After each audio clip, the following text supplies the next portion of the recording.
Today's episode is a little bit special because I'm joined by someone who knows me better than anyone else, my husband, Jake.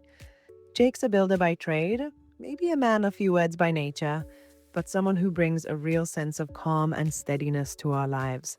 We met almost 10 years ago, and from day one, we both kind of knew this was it. Since then, we've been pretty much inseparable. Through everything life has thrown at us, especially my experience with brain cancer, Jake has been my steady, grounding force and the one quietly making sure our family stays strong. He's also an amazing dad. This episode is all about his perspective as a carer, which I think is so important to share with you. He might not say a lot, but when he does, it counts. I feel incredibly lucky to have him by my side, and even luckier to share him with you all today. Before we jump in, just a quick reminder, you can follow the podcast on Instagram at Heads Up With Them for updates, and on my personal page, Emily Francesca Kirk, where I share more of my day-to-day life and the little things that keep me feeling positive. Enjoy today's episode. Please welcome Jake. Welcome back to the next episode of Heads Up With Them.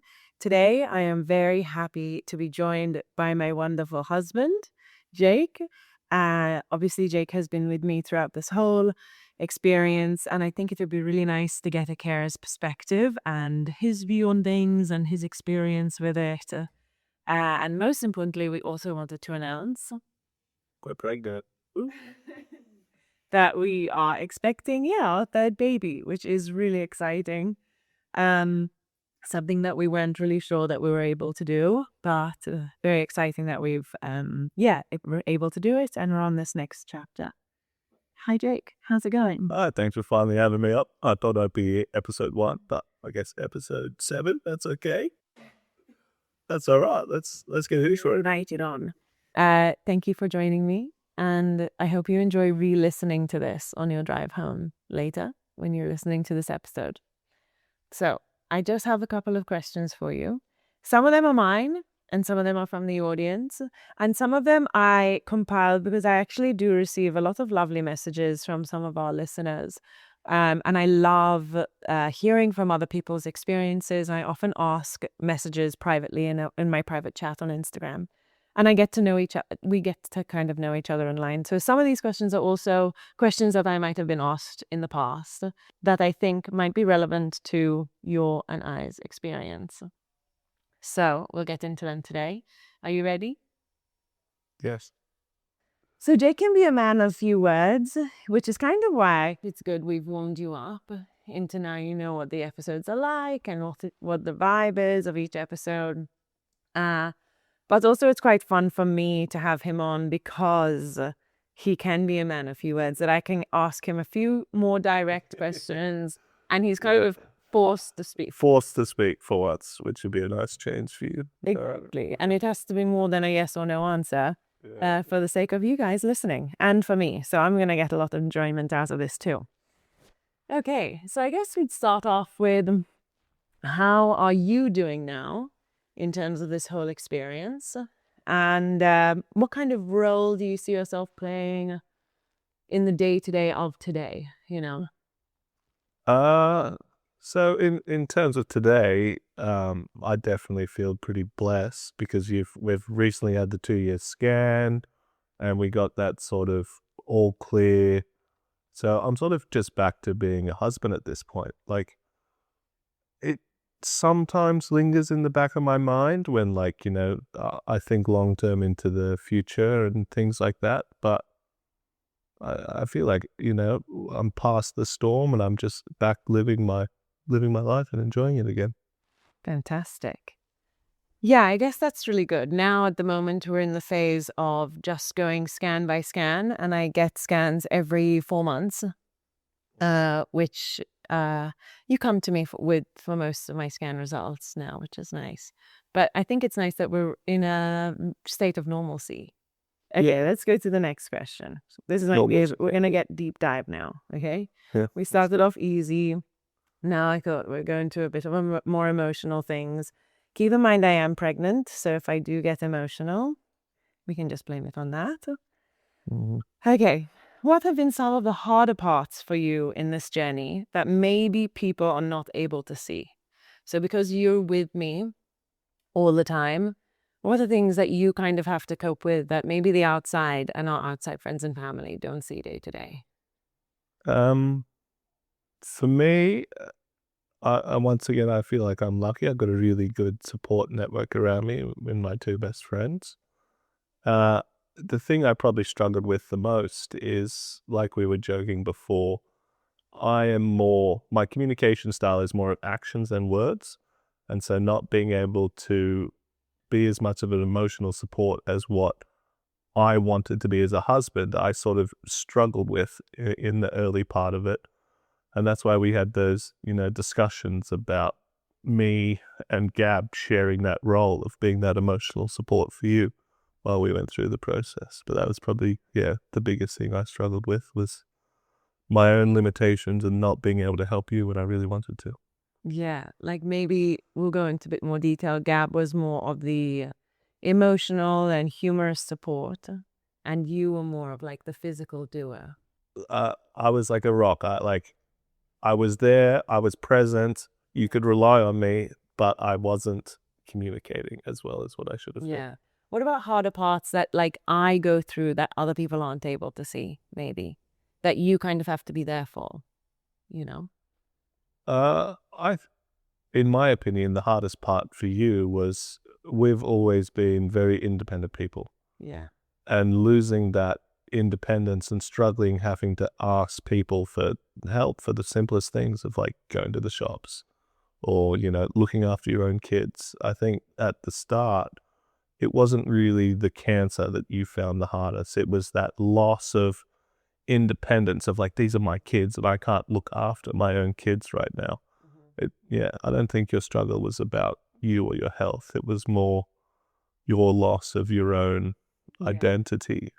Yeah, exactly. I think we're both on the same page that like when I had moments of existential crisis, I would come to you, or it would mostly be just before bed. I'm like, what if I do die? And then you would help me brush it off. Yeah.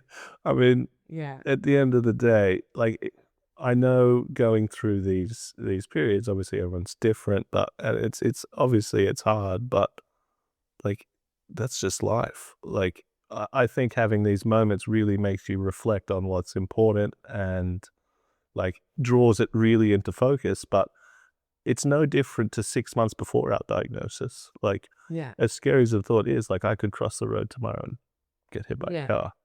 It is a possibility. It's just not something you think about. Yeah. That's what you tell me all the time. Yeah. Now that you're a little bit blind, Yeah. a bit more likely. Yeah. Okay. Next question. Did you ever feel at times that you couldn't show your own emotions or frustrations because you had to be strong for me? No. Um, I feel like we tried to handle the diagnosis and dealing with the diagnosis and all the different stages as a team. And so a big part of that was communication. Yeah, we weren't perfect at it in the moment, and we definitely communicated and improved and sort of set roles and guardrails to help us through it all. But no, I don't think there was ever a stage where I felt I couldn't communicate my feelings. If What any, about very early on in the first couple of weeks of like surgery and stuff like that? Because I guess it might have been harder for you because you had to move in with my family as well. So I was very aware of the fact that that might be really hard for you because you went around your own comfort zone. You were in my comfort zone and it was just about my comfort. And so on top of that, you're like living with your in-laws. yeah, but your in-laws are pretty easy to live with. And it's our family at this point, right? Because we're Yeah. married, not Yeah. your family. Um, Yeah. honestly, I think the one time that I felt I couldn't really show emotion is when me and your dad were in the hospital together and everything was just a bit chaotic and going wrong. And there was that was definitely one of those points where I sort of just knew that I had to be that rock and let other people feel their emotions around me and try and stay calm and keep people grounded. Yeah. For context, during my surgery went on for longer than expected, and that wasn't communicated with my family members. For a short period of time, my family didn't know where I was for about an hour and a half.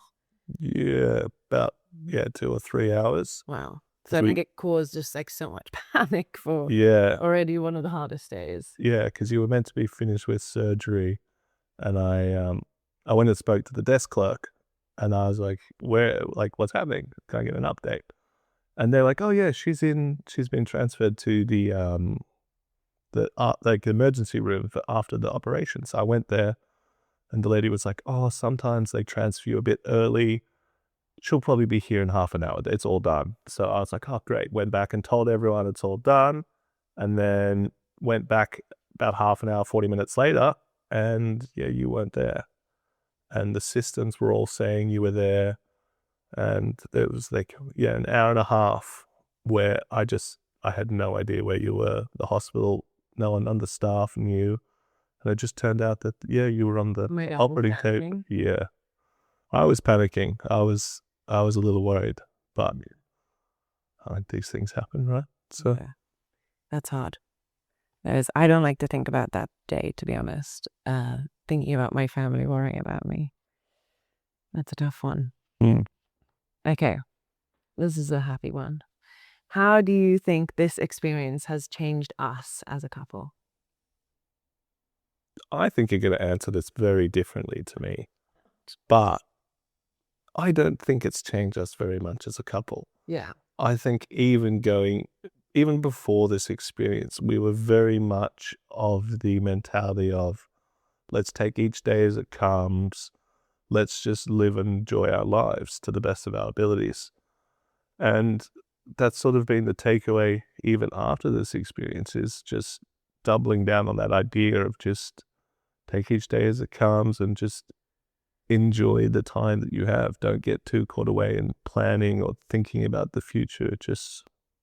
I totally agree. I think when we moved to our beautiful beachside suburb of Avalon, we both were saying like, we're moving here and just like excited to just have our little bubble, and whoever wants to join us and be positive, you can join in.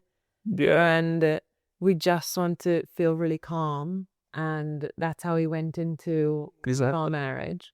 Yeah, like we said, like even if we never buy a house and rent for the rest of our lives, like we'd rather be where we want to be than worry about financial stability and things like that. Like Yeah, but we're very day to day and like maintaining, and I think we've really capitalized on that.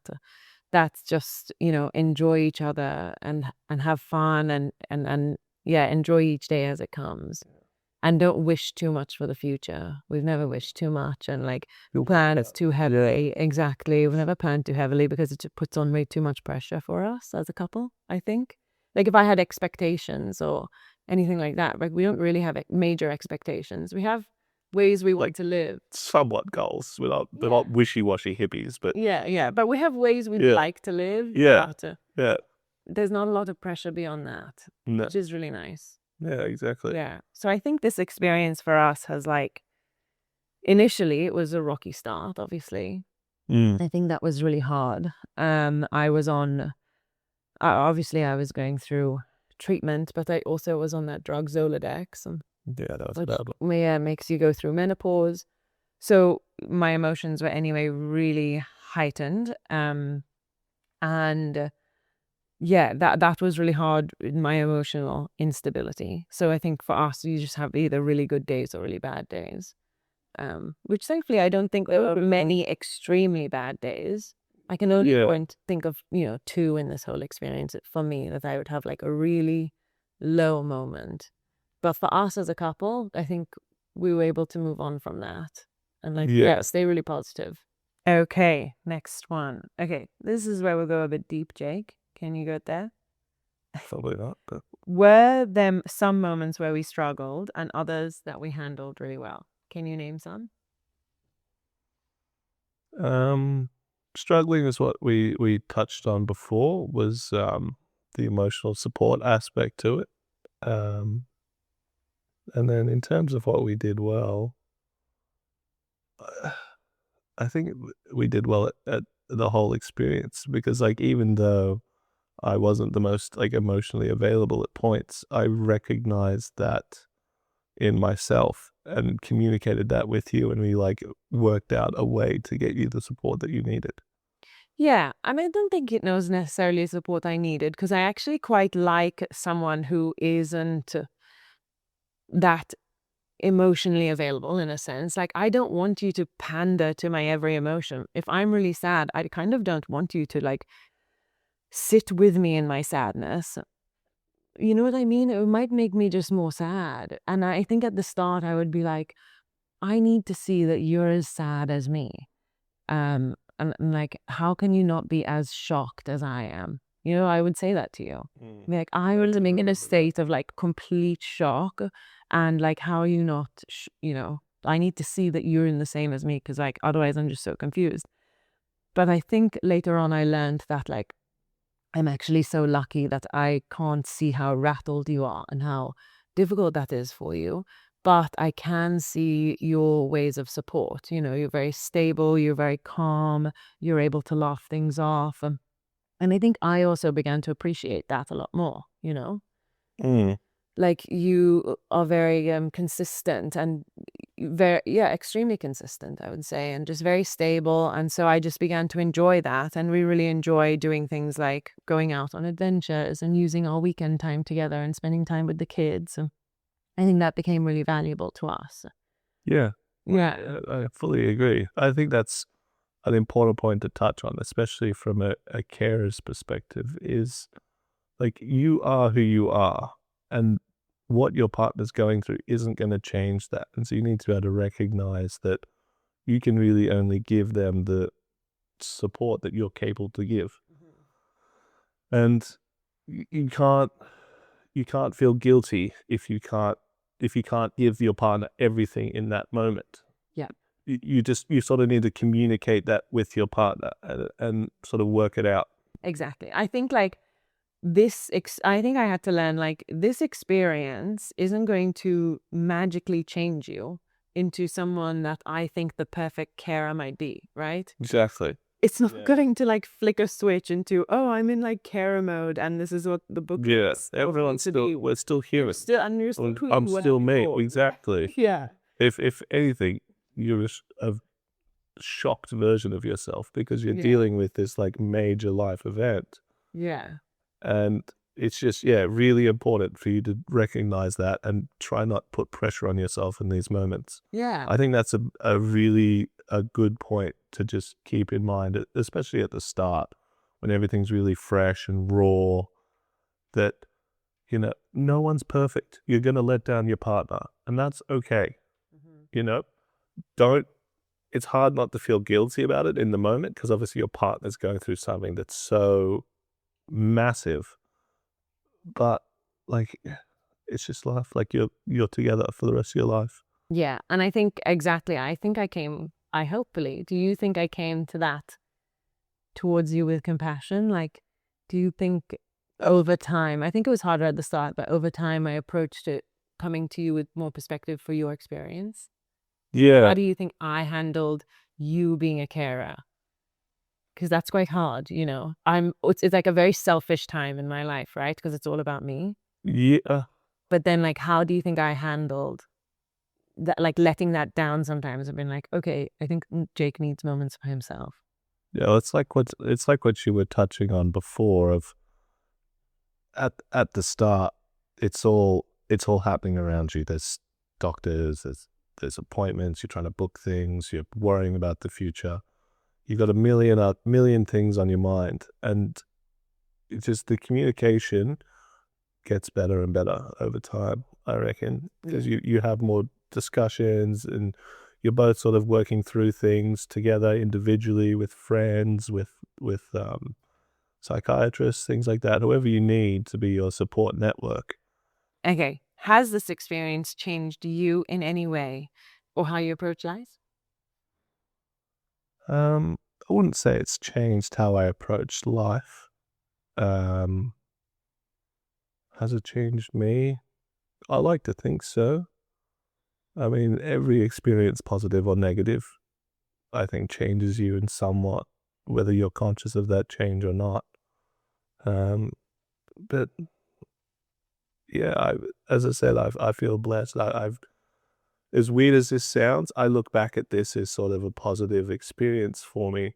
As horrible as it has been going through it, it's sort of really doubled down what I think is important in life, which is taking each day as it comes and enjoying time with you and my kids. Like that was my perspective going into it of what I wanted from life, and it's still my perspective now.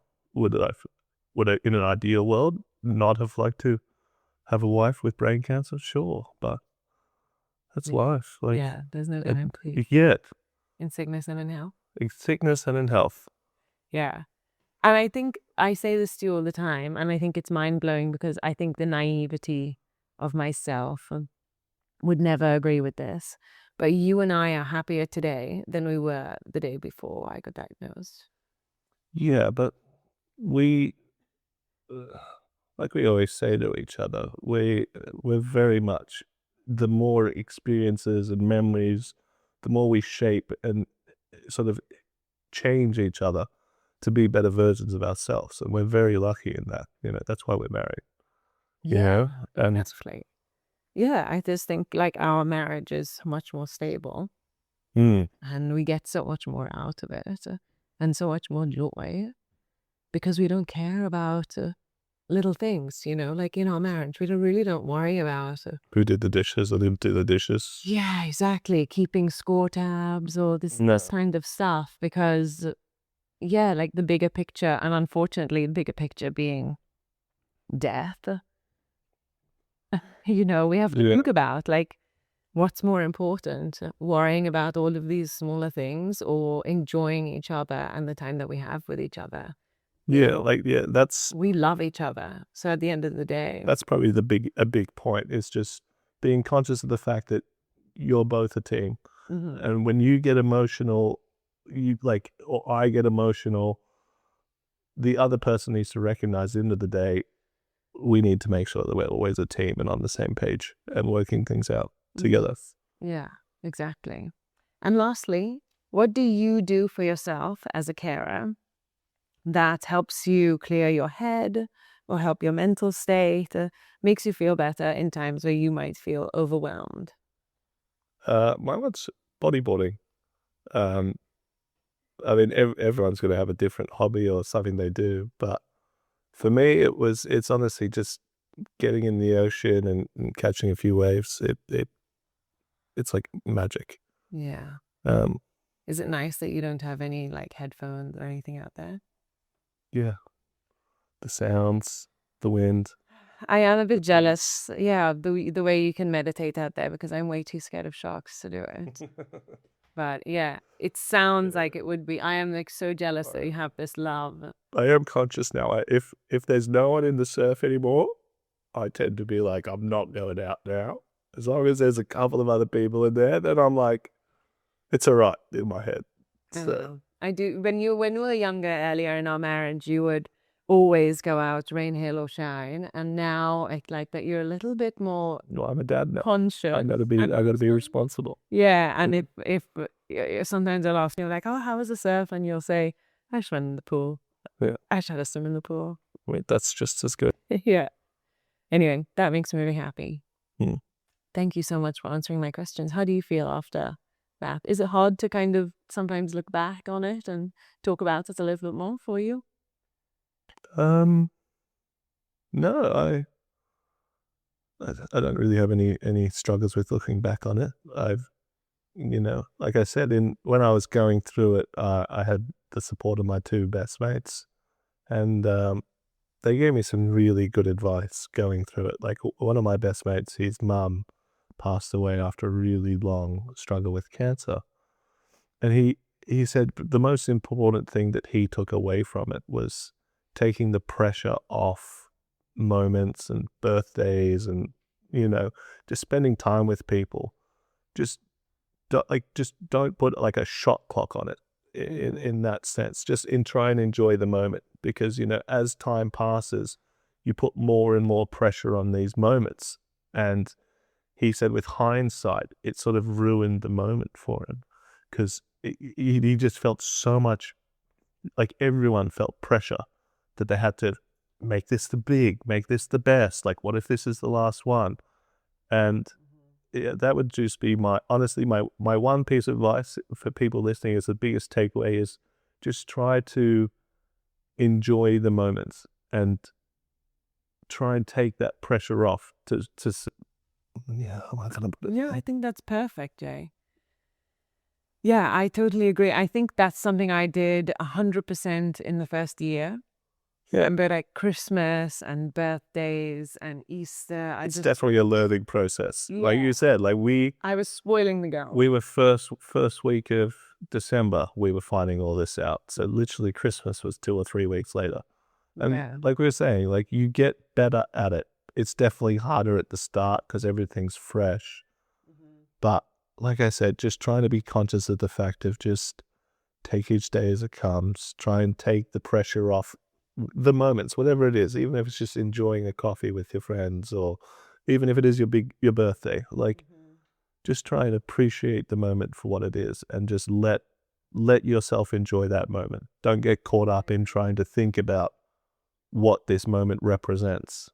Yeah. No, I totally agree. And I think even for your children's sake, like your friend's sake, because I think the children sense that too, feel the pressure to enjoy it, feel the pressure to have fun. And they're maybe feeling feelings too. They're hurting too. Your family might be hurting too. And everyone's holding back. But I think it's okay to just like take a moment to be slow with these events and really enjoy them. Yeah. Okay. Thank you so much, Jake, for answering these questions. No worries. Thanks for having me. Do you have any questions for me that you might want to relay back? Yeah, I think a good one for carers out there is not specifically what I did as a carer that you liked, but as someone who is going through it, what the carer should be doing, in your opinion. Yeah, that's really helpful. Yeah. I think one of the biggest things that I maybe undervalued at the start that we've touched on is the doing. Because the emotional support is really important, but that's gets so much worse if nothing gets done, right? Yeah. And the admin of getting cancer is overwhelming. When we're talking about finances, we're talking about applications, medical bills, fees, changes that are going to be happening in your life. So for us, we moved out of our apartment. And one day, don't remind me. That was shout out to all the boys that helped me. Yeah, you were able to organize a bunch of guys to help you move. So those people who did and you who coordinated the doing, that was so much more helpful. And for example, Gab was doing things for me, like booking my appointments, helping me with my online applications, changing my children's daycare because we're moved to a different location. So all of these different things come into play because your life is basically turned upside down. And if you don't actually do any of those things, you are not in the mental state to do them. So for me, my biggest point of advice would be to actively help with the doing, with whatever you can, even if it's just cooking a meal and cooking dinner. For me, I think for the carers and the support network of your loved ones, that would be the most helpful thing that you can provide someone going through, especially the early stages of cancer. What do you think? Yeah, I definitely think that as well. I think another one as well was what we were saying before of, I think at the start, especially of how I was saying we're sort of independent in our relationship, you looked to me and you were like, okay, you provide all of that, but I need to get all of the emotional support from you as well. And that was like what we were saying of that's a team effort of you had Gab, your sisters, me, everyone together to create that network for you. Yeah. And I think a large part of that especially was, as I said, at the start, I felt like you put a lot of pressure on me to provide that for you. And we sat down and sort of had that discussion and realization that this needs to be an entire team of people. And I think that's probably a good one for carers as well. Yeah, to release that. Like, did it feel a sense of relief for you? Yeah, because like I said, it made me feel guilty in that moment, because I'm like we've laughed about, I'm a man of few words, and it's going through something like this, you need a lot of words. Yeah. And it's not my forte. So Oh, that's true. I think that's really good to point out. Must have taken the pressure off, and make sure, like, yeah, you have a good stable network of people that you can get those different emotional needs from. I think yeah, that's great. it's definitely something as a carer, you need to be conscious of. It's not just your partner or sister or whoever it is that's going through it. You're also going through it as well. And you need to be sort of self-evaluating where you're at and making sure that you are not only trying to support this person to the best of your ability, but are doing so in a way that is healthy for you as well. Like, you can't be everybody's everything all the time. You need, like I said, you need to be able to go and have a surf, clear your head, and, Meet your friends. Be Go out. conscious. Exactly. Yeah, that's something we're very conscious of as well, like giving each other alone time in that space. I think that's important. Even though I think our favorite, like our love language, if you were to say, is time together. Yeah, definitely. We love spending time together. We also recognize how important it is for someone to just clear their head. And there's no questions asked if someone wants to go to the gym or do a class or go to surf. Yeah, it's important. Yeah, especially when you're going through these massive changes in life, it's very important to give your partner a lot of leeway in these moments, to let them do what they need to do and say what they need to say, and not hold it against them or feel guilty if you haven't done something. It's just like maturity, I guess, but not the most mature person either. So yeah, that's fun though. Yeah. Okay, so we will wrap up this episode today. Oh, I'm trying to think if I have any more questions. Well, keep them to yourself for now. Jake is going to join me for our next episode, where we were going to discuss more about my pregnancy and how this pregnancy came about. It was a difficult decision. It came with its own challenges, and we also weren't even sure if I would be able to conceive. So we'll go into more of that story and the process behind that in the next episode. Are you excited? 2 episodes in a row. What more could you ask for? Thank you so much. See you next time. Bye-bye.